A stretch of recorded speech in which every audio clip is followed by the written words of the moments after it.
Sa lahat po ng inquiry at sa lahat po ng mga bumili ng ganitong porma, i-demo ko po sa inyo mga bossing kung ano po ang main purpose nito.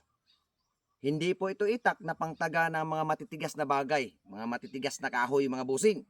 Ito po ay pwede nating panghabas ng damo at the same time pwede rin po pang sudsud, pang dusdos. So ito po ang kanyang purpose mga bossing.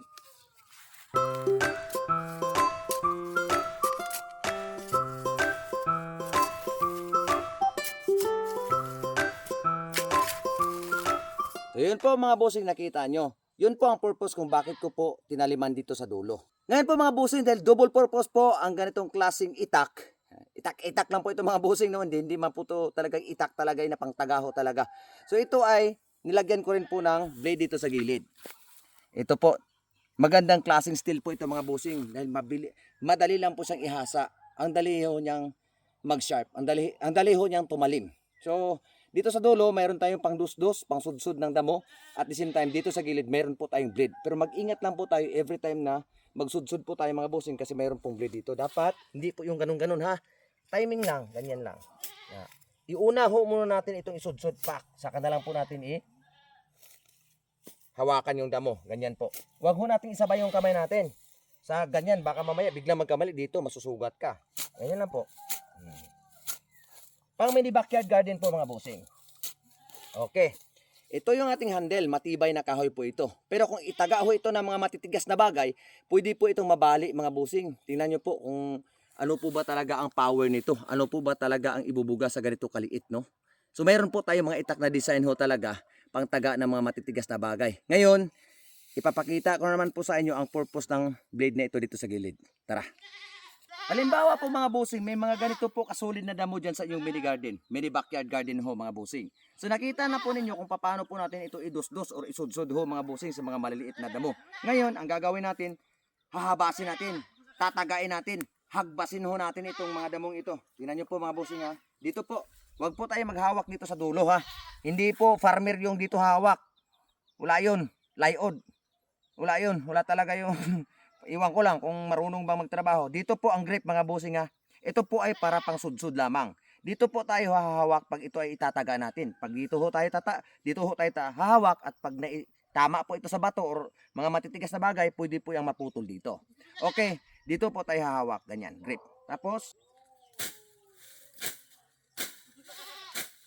so ito po mga bossing oh. Meron po tayong Madrid de Agua na tanim dito. Para po yan sa aking small gutiri. Ayun po yung nanay ko. Ayan. So pwede po natin ito itataga sa lupa. Basta yung lupa na walang bato. Ito po mga bossing yung puno na itinanim ko at buhay na po ito.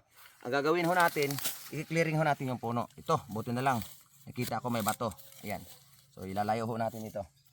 Tingnan nyo po mga boss oh. Diba? Pwede sa pang habas. Pwede din po pang sudsud. Diba? Kita ho ninyo? Ayan. Uy, natumba na. So ito po. Diba? Kita ho ninyo kung ano yung purpose nito mga bossing. Panoorin nyo po ng mabuti ha. Para wala na tayong daming tanong ng tanong. Ayan. Ngayon, dahil malinis na po yung puno ng ating Madrid de Agua, ang gagawin ho natin mga bossing dito banda, pwede lang ho natin tagain. O, diba? O, napakagandang gamitin. Ayan. Dito po. Diba? See? So, nakita nyo na mga boss ang purpose. Diba? Napakagandang gamitin talaga ito. Double purpose. Ngayon, ito. Tingnan nyo po. Puno ng Madrid de Agua. Maraming damo dito sa paligid. So, ang gagawin natin, pwede nating tatabasin. Ganyan. Ganyan po. Pwede rin ho natin sudsurin, duslakin. Basta importante, nauna po itong blade bago yung isang kamay natin ha. Ganyan. Ganyan. Okay. So dito. Panoorin niyo po. Matigas yan. O diba?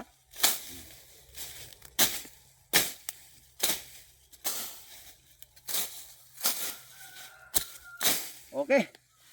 Yan lang po mga bossing. Pero pag ganito, kung meron kayong tatagain ganito kalaking sanga, huwag po tayong hawak dito. Dito po diretso.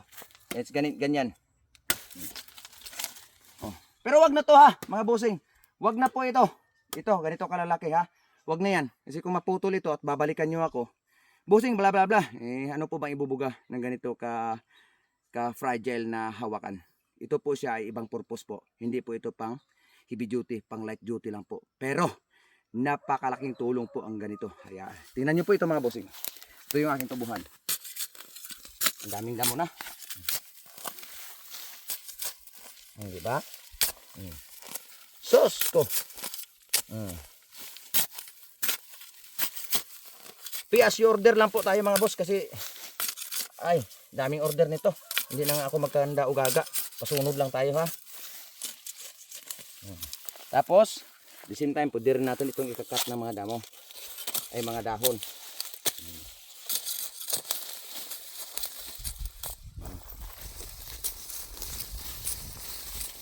Yun. Ayun lang po mga boss. Diba? Wow. Lilinisan natin. Ito. Dito, papakita ko sa inyo ang blade. Hindi pa po masyadong sharp ito gamitin dahil galvanized po siya mga bossing. Nandito pa po yung galvanized niya eh. Ibig sabihin po ng galvanized, ito po yung nagpe-prevent ng kalawang.